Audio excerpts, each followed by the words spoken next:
una po ay kinukumpirma po natin na hawak na po natin si Pastor Kibuloy, si Jacqueline Roy, si Ingrid Canada, si Crescente Canada at si Silva Semanes po.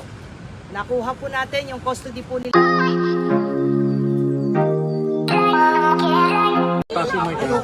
Oo, babantayin ko naman. Atras ko po ng konti.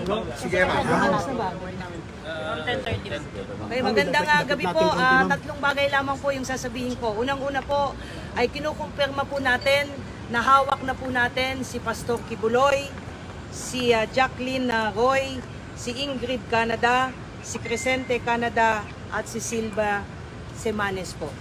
Nakuha po natin yung custody po nila around 5:30 this afternoon at mga bandang 6:30 po ay nilipad po natin sila mula po sa Davao at papunta po dito sa Villamor po tayo lumabas. Lumapag po sila ang C-130 lulan po nitong mga nasabing individual at nakakating po sila dito sa Villamor na around 8:30 ng gabi at nakakating po tayo dito sa custodial facility na mga around 9:10 ng gabi po. Sa ngayon po ay nag-undergo po sila ng booking process. Kasama na po dyan yung fingerprint at mugshot at natapos na rin po yung physical and medical examination. At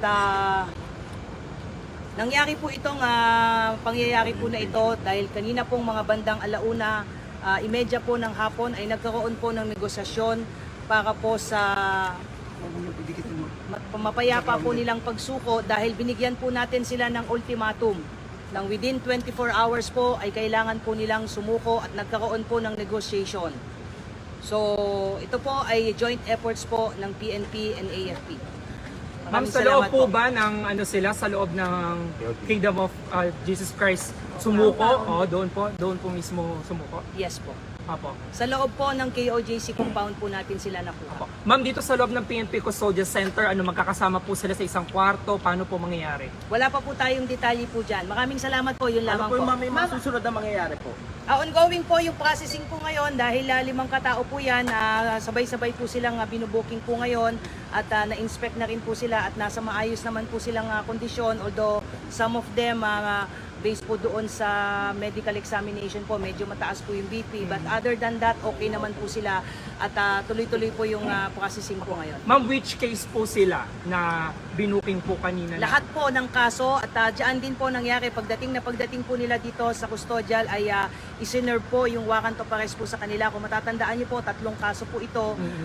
Yung kay Pastor Kibuloy po, yung child abuse po, yung sexual abuse at yung pong qualified trafficking. So binasahan po sila ng mga kaso po nila at nakaharap po ang kanilang abogado po. At pagkatapos po noon ay binasahan din po sila ng kanilang mga Miranda rights at mga kakapatan po. At pagkatapos po noon ay tuloy-tuloy na po yung ginawang proseso. Ongoing po yung proseso po.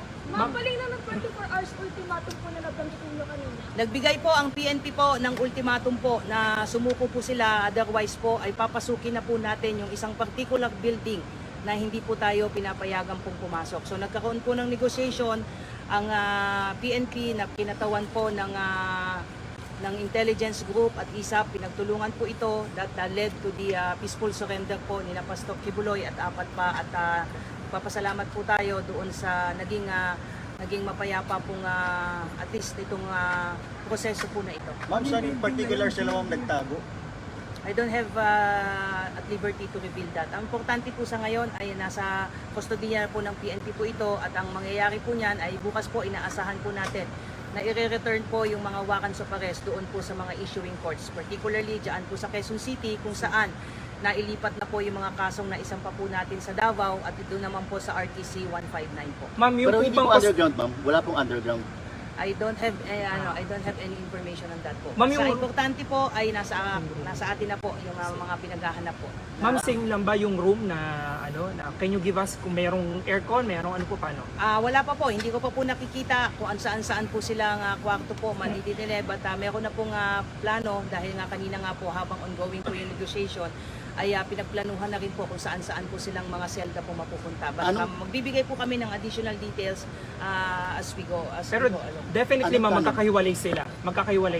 Most Ano po yung likely plano, po. ma'am? Ano po yung plano? Ano po yung nakasaad sa plano, ma'am? Well, as to the operational details and planning, antayin na lang po natin na papatapusin lang po na natin yung proseso po. What's important is we just would like to confirm po na nasa custody na po ng PNP sina Pastor Kibuloy at iba pa. Maraming salamat po. Maraming salamat po.